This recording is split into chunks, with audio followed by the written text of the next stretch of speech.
Hi, this is Cora Stack, Dr. Stack. I'm on your side, and I'm trying to explain the structural weaknesses in the current Projectional Disclosures Act, which is really having a catastrophic effect on the rights of whistleblowers, and they're left, in a terrible state of, I suppose it's institutional betrayal, it's democracy in decline, it's the system protecting itself, which is the opposite to what whistleblowing is about. So anybody that has, been involved in whistleblowing, I try and explain it's not your fault that you're feeling the way you're doing, and the reason is you've been gaslighted out of, oblivion, if you like. So I mean, it's very hard to explain gaslighting to people who don't understand it. I didn't understand it myself for a long time, so it's all associated with the narcissistic cluster B spectrum of personality dysfunction,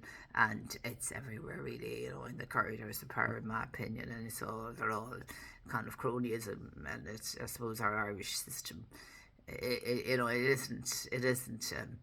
There isn't enough independence between the institutions which is supposed to be independent. They're all in a link in a loop in a circle. So this is how I can see it. It's the only thing. So this is my title, and I'm trying to help those whistleblowers who are confused, and to tell them that the confusion is because of this.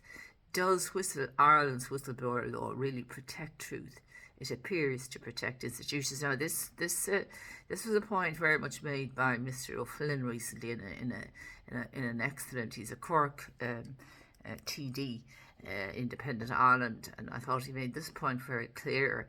And then Mr. McGuinness also was excellent in his contribution. I thought, I was sent those contributions by people who are interested and who know that, I write a lot of papers on the Protective Disclosures Act, because I wrote the seminal paper, the 2014-2008. That really was the one that blew them all out of the water. It didn't come from a lawyer, it came from a mathematician. I believe a lot of lawyers have it, yeah, they do, yeah. So whistleblowers are supposed to be protected when they speak up, but in Ireland, many workers who report wrongdoing describe a very different experience, one of burden reversing, retaliation, delay, trauma, and institutional shielding. Now, if you're met with all of that, silence as well, silence, the silent treatment, and then in the act you have this 3-month period, and 3-month period for saying nothing. So that in itself is itself gaslighting, the silent treatment. That's abuse, in my opinion, severe abuse. I mean, there should be at least every 3 weeks a communication between both, rather than going silent and then using the abuse that was in the act to delay for the 3 months. As I see it as abuse, and deliberately designed to gaslight whistleblowers and to distort their reality. So I'll try and explain some of the issues here, because I could write. I've already written several papers on this, and they're up on academia.edu if anyone wants to access them now. Not all my papers are private or public, but they're all there, like, for anybody who's in academia.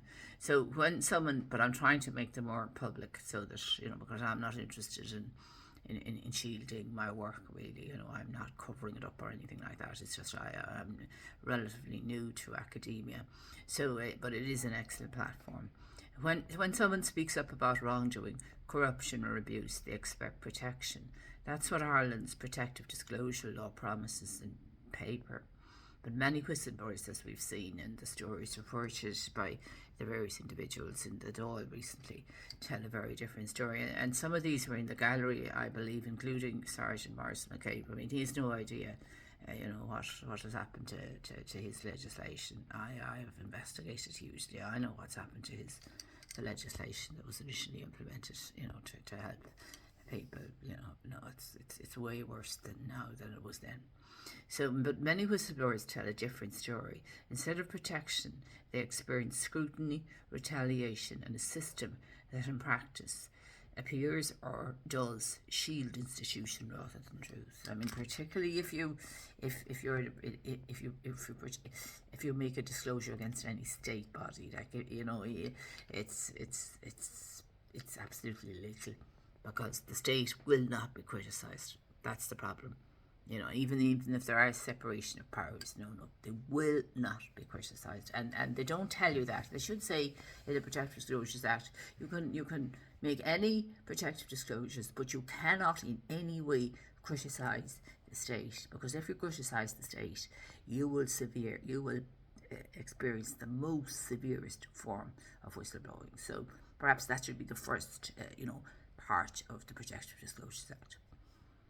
And that wouldn't be too far from the truth, given what we're seeing.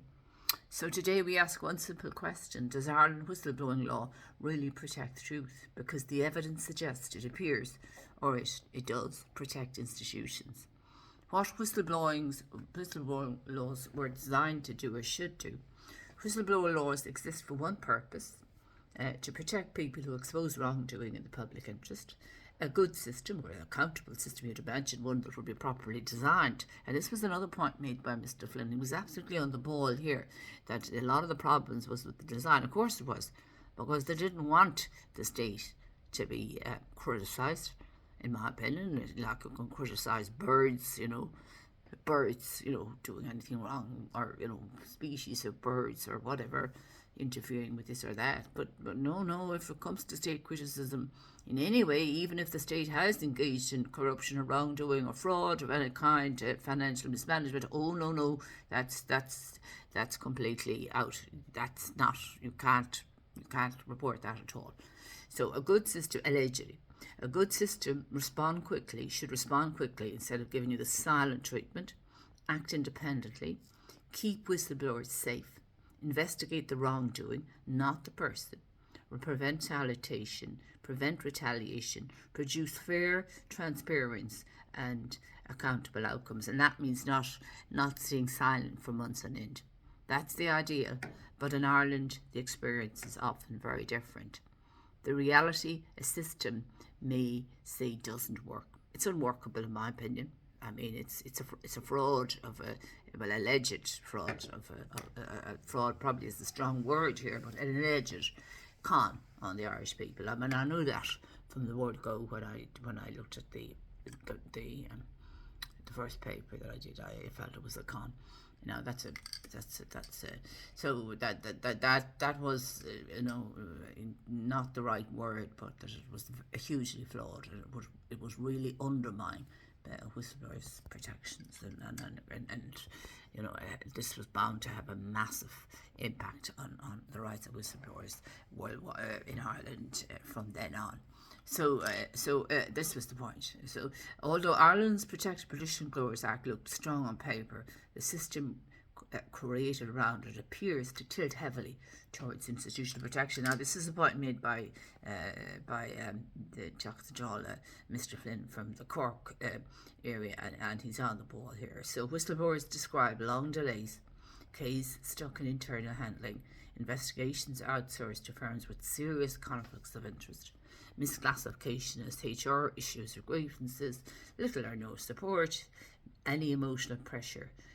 And emotional pressure that it feeds up. And when you're hit with all of this, with this gatekeeping, and the silent treatment, you're bound to become completely overwhelmed. And then you kind of ask for accountability. The boys know they're playing the game. They know they're playing the game. They know they just have to kind of, gaslight you with their silent treatment of their narcissistic abuse, and they'll get away with it. And they know they'll get away with it because there's no accountability in the act, as far as I'm concerned. In other words, the process itself becomes a barrier, not a safeguard. Burden reversal at the heart of the problem. Now, this is going on the whole time. The core injustice is what I'm calling burden reversal. It happens when the focus shifts from the wrongdoing to the whistleblower. So straight away, you're the problem. You have to produce this. You have to produce that. There's no onus on us. We're perfect. How dare you criticise us anyway? We're devoid of any wrongdoing. And the the narcissistic projection shield comes up. The defences come up straight away, and silence. They do the minimum under the act, and then they shut up. They keep their mouth shut, race to solicitors and ask, what are we going to do next? What's our next? Solicitors who themselves, designed the system, or a party designed the system. You see the way it's all in a loop. allegedly. So the core injustice is what I'm calling burden, or experts are calling burden reversal. It happens when focus shifts from the wrongdoing to the whistleblower, so it becomes kind of personal. Instead of asking what happened, institutions that what's wrong with you, or they examine motives, behaviour, tone, personality, mental health. Before they ever examine the wrongdoing, the whistleblower becomes the story, not the truth they try to expose. You see, they twisted the gaslighting. In Ireland, disclosures must usually be handled internally first. This means the very organisation being accused controls the very early stages. And some of them outcome an investigation. Outsourced.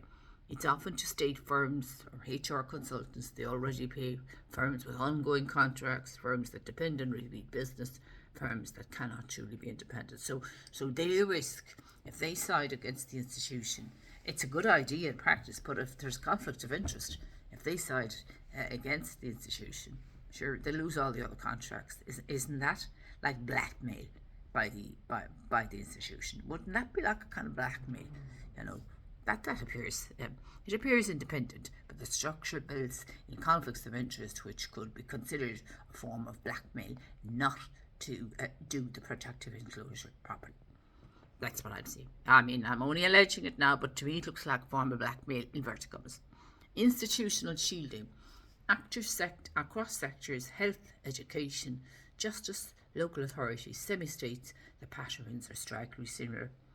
Institutions delay responses, the silent treatment, reframe disclosures as personal disputes, minimise efforts, protect senior staff, withholding. Oh, the withholding would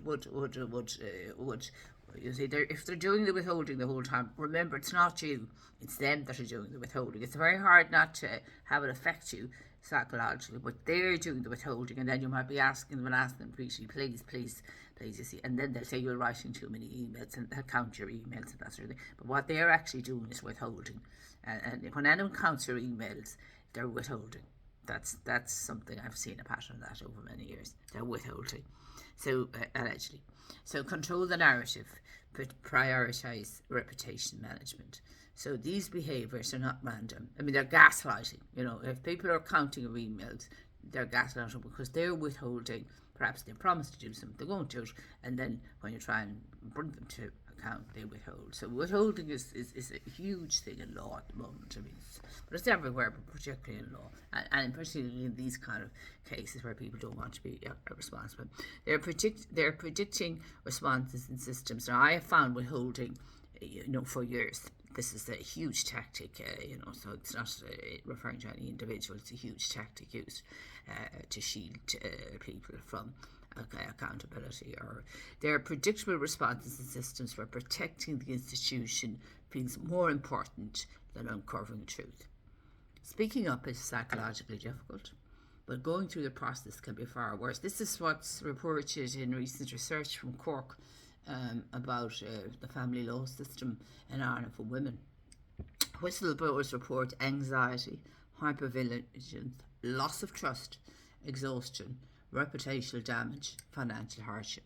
Procedural delays, dismissive responses, hostile letters, and misrepresentation all create administrative trauma, harm caused not by wrongdoing itself, but by the system's response to it. A system that isn't trauma-informed ends up re-traumatising the very people it claims to protect. The courts, another challenge. When whistleblowers go to courts, they may face an enormous battles. Institutions arrive with legal teams, resources, coordinated narratives. Whistleblowers are liable alone, financially drained, emotionally overwhelmed, unless they have people to help them. And it's very hard for whistleblowers to help them because there's so many conflicts of interest. And because the Act is narrow, courts require high burdens of proof that many cannot meet. The result is justice becomes inaccessible, all but the strongest and the most resourced. If Ireland wants to protect the truth, protection must be real.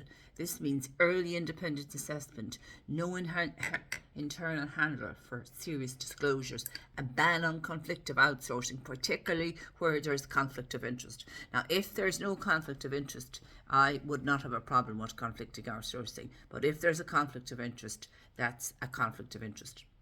So conflicting outsourcing is when there's more than one contract with the same body of consultants. That's conflicted outsourcing. Otherwise, it should be independent outsourcing.